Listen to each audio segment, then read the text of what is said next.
There is a moment in a man's life that rarely comes with celebration, no applause, no visible transformation, just silence. And according to the psychological observations of Carl Jung, this silence can become one of the most powerful turning points in a man's psychological evolution. Jung noticed something unusual while studying the behavior of highly disciplined men. Scholars, monks, soldiers, inventors, mystics.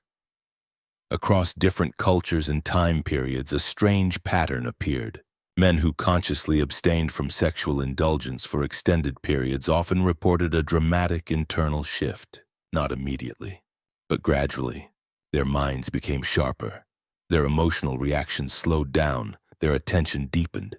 Some described entering a state of focus so intense that distractions seemed to fade from reality itself. Others reported sudden creative breakthroughs, ideas arriving fully formed, as if emerging from a deeper layer of the psyche. Their presence also changed. They spoke less, yet people listened more. They moved calmly, yet others felt their gravity in a room. To outsiders, it almost looked supernatural, but Jung didn't see it as magic. He saw it as psychic energy changing direction, because what most people casually call sexual energy is, in Jungian psychology, something much larger. It is libido, not merely sexual drive, but the fundamental life force that fuels ambition, imagination, creativity, and transformation. The problem is not that men possess this energy. The problem is that most men never learn how to contain it. Instead, it leaks everywhere, into constant stimulation, into validation seeking, into digital fantasies, endless scrolling, chasing attention, chasing pleasure, chasing approval. The result is not freedom. It is fragmentation. The mind becomes scattered across thousands of small desires, and slowly, without realizing it, a man loses the ability to direct himself. Ancient civilizations understood this danger far better than modern culture. Before battle, Leonidas I trained Spartan warriors to restrain indulgence, so their aggression and focus would sharpen. The discipline of the Miyamoto Musashi required long periods of solitude and abstinence to refine perception and instinct. Even inventors like Nikola Tesla believed that redirecting sexual energy enhanced intellectual power. These men were not suppressing life, they were concentrating it. And concentration changes everything. Imagine sunlight scattered across a field, warm but weak. Now imagine that same sunlight passing through a magnifying lens. Suddenly it becomes fire. This is what happens when instinctive energy stops being spent impulsively and begins accumulating inside the psyche. But the transformation does not begin with power. It begins with discomfort, because the moment a man stops chasing stimulation, something unexpected happens. The world becomes quiet, and that quiet can feel strangely unsettling. For years, sometimes decades, a man's thoughts have been subtly organized around anticipation. The next attraction, the next flirtation, the next dopamine surge of validation. Remove that rhythm and a vacuum appears. Time stretches, moments feel longer. The brain, accustomed to constant stimulation, starts searching for something familiar to grab onto, but nothing arrives. And that is when the first real psychological shift begins. Jung believed that the human personality is built partly around what he called the persona, the social mask we wear in order to function within society. This mask helps us navigate relationships, status hierarchies, and expectations. But there is a danger. If a man identifies too strongly with that mask, he forgets it is a performance. He begins to believe that the role is the self. For many men, that role quietly revolves around being attractive, desirable, chosen. Not always consciously, but subtly. The clothes he chooses, the jokes he tells, the confidence he performs. Much of it exists within an invisible social dance built around sexual dynamics. When sexual pursuit suddenly stops, that dance collapses. And with it, something fragile inside the identity begins to crack. The man notices strange things. Conversations feel different. His usual humor falls flat. The mirror reflects someone unfamiliar. It's not a dramatic breakdown. There is no crisis scene. Just a quiet realization that something fundamental about his identity was being held together by external validation. And without it, the structure begins to wobble. Many men panic at this stage. They rush to restore the old pattern. a message sent late at night, a return to old habits, a quick distraction to silence the discomfort, anything to rebuild the mask. But the few who stay in the silence begin to see something most people never confront. They realize how much of their identity was constructed around being wanted. And once that illusion is exposed, a deeper question emerges, a question that can feel both terrifying and liberating. Who am I when no one is watching, when there is no one to impress, when the game of attraction temporarily disappears? This is not yet transformation. This is only the threshold, because what comes next is far more intense. Once the mask begins to crack, the mind doesn't calmly adapt.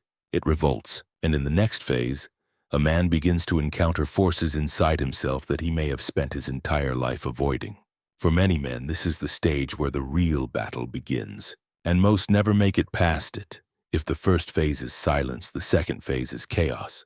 This is the stage no one talks about, because once a man stops numbing himself with constant stimulation, the psyche does not reward him with immediate clarity or peace. Instead, it releases pressure that may have been building for years. What surfaces first is not enlightenment. It is withdrawal. For many men, sexual pursuit was never just about pleasure. It functioned as emotional regulation, distraction, and identity reinforcement all at once. The brain received predictable bursts of dopamine from flirtation, fantasy, validation, and release. When that system suddenly shuts down, the nervous system reacts the same way it would react to any addiction being removed. It rebels. The first symptom often appears as irritation. Small inconveniences suddenly feel unbearable. Conversations feel draining. Patience shrinks. A man may find himself snapping at people without understanding why. This anger is confusing because it seems irrational, but beneath the surface, something deeper is happening. The psyche is adjusting to a world where its favorite source of stimulation is no longer available. And behind that anger waits something heavier, emptiness, not the romantic kind often described in poetry. This emptiness feels mechanical and cold. Days seem slower. Motivation fades. Activities that once brought excitement now feel strangely dull. It is not quite depression, but it resembles it closely enough to frighten many men back into their old habits. The mind begins whispering familiar solutions. Just this once, nothing will change. You deserve some relief, but these cravings are not really about sex. They are about restoring the old rhythm of control. The brain wants to reset the pattern it understands: stimulation, anticipation, release. Without it, the mind begins searching for substitutes. Endless scrolling, escapist fantasies, compulsive distractions, anything to avoid the growing tension inside. This is the moment when the deeper layers of the psyche begin to surface.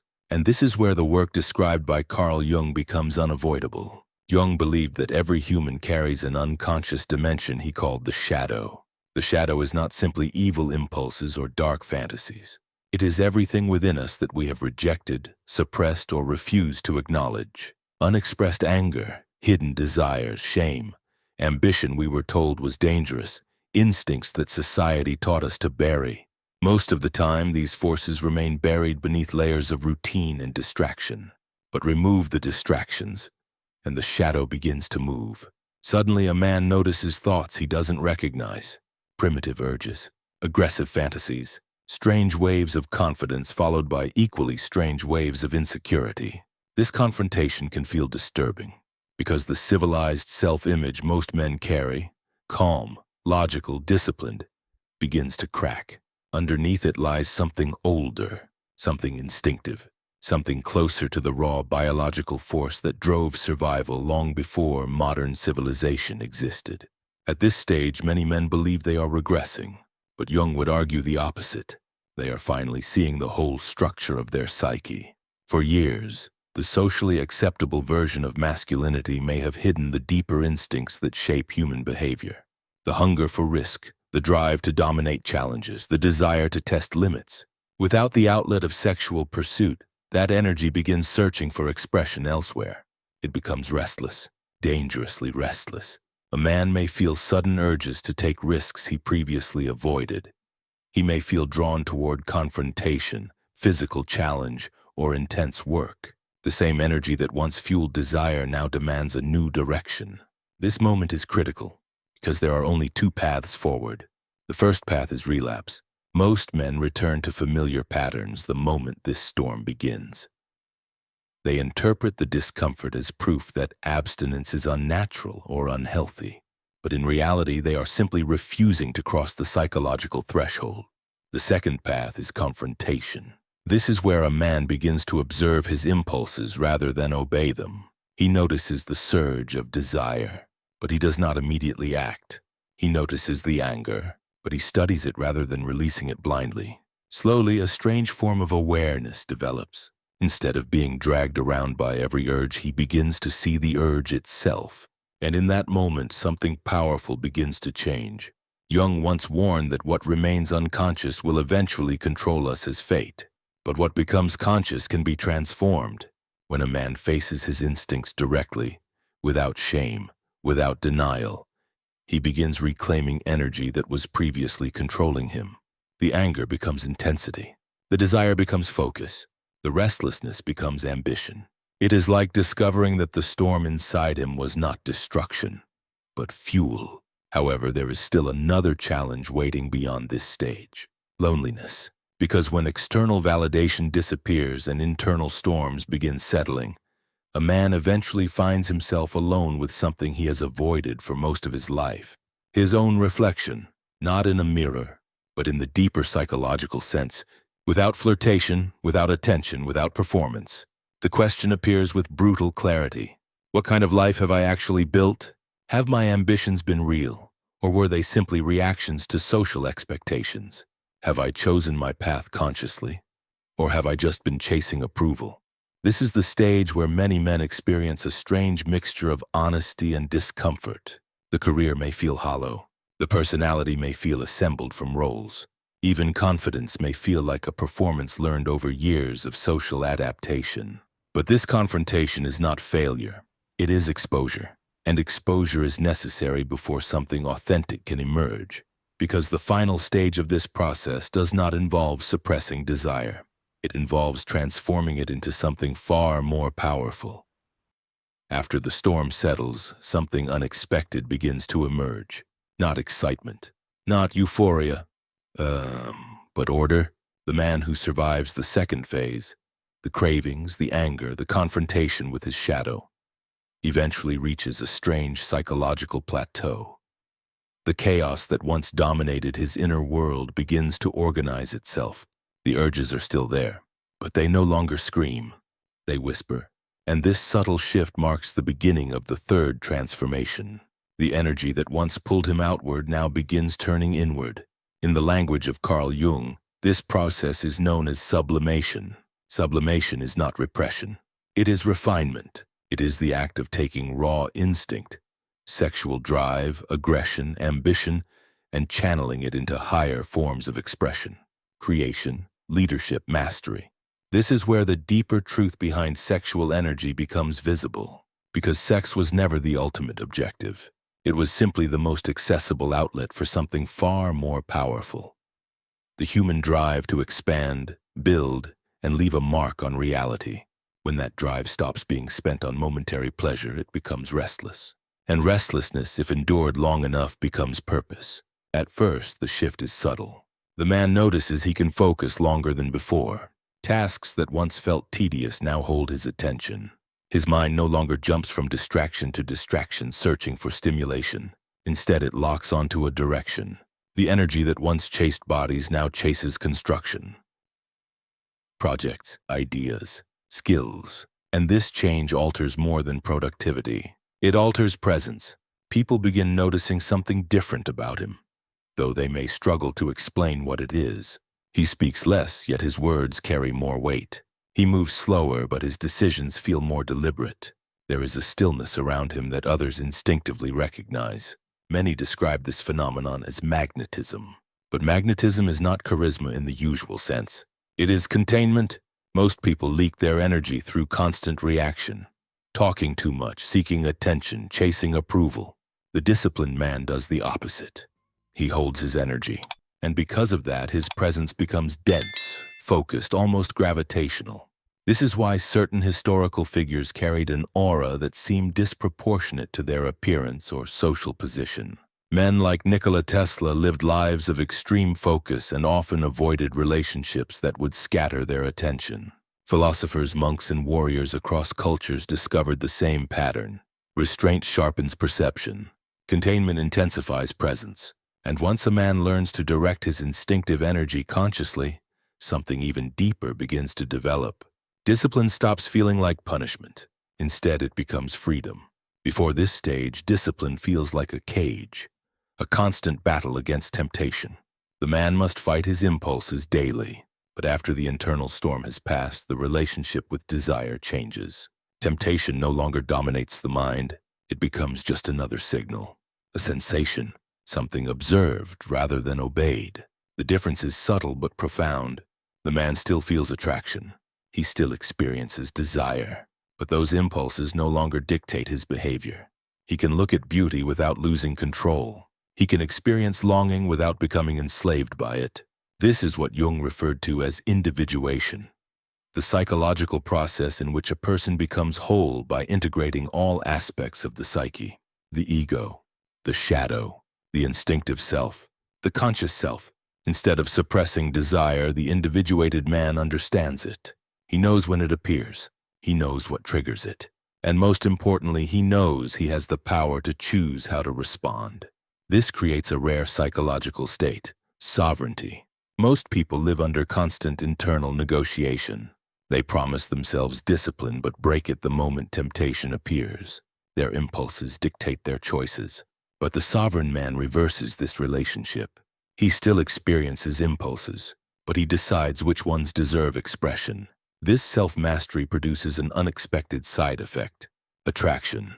When a man stops chasing validation, his presence changes in a way that others feel instinctively. Women often sense it first, not because he performs confidence, but because he no longer needs validation to feel complete. The nervous energy that once surrounded social interaction disappears. In its place is calm, and calm signals strength. Jung described a similar dynamic through the concept of the anima, the unconscious feminine dimension within the male psyche. When a man becomes psychologically integrated, his relationship with this inner feminine shifts. Instead of projecting his need for completion onto external partners, he develops an internal balance. Ironically, this inner balance often makes him more attractive to others, not because he tries harder, but because he stopped trying. His energy no longer begs for attention. It radiates naturally. But the real victory is not attraction. It is self-rule. A man who learns to direct his instincts stops living reactively. He no longer wakes each day chasing stimulation. He wakes with direction. His time belongs to him. His attention belongs to him. His future belongs to him. This is what ancient traditions symbolically described as the inner throne. Most men spend their lives circling this throne without ever sitting on it. They remain ruled by distraction, addiction, and unconscious habit. But the man who passes through silence, chaos, and transformation eventually discovers something remarkable. The throne was never outside him. It was always within. And sitting on that throne does not mean perfection. It means integration. The instincts are still there.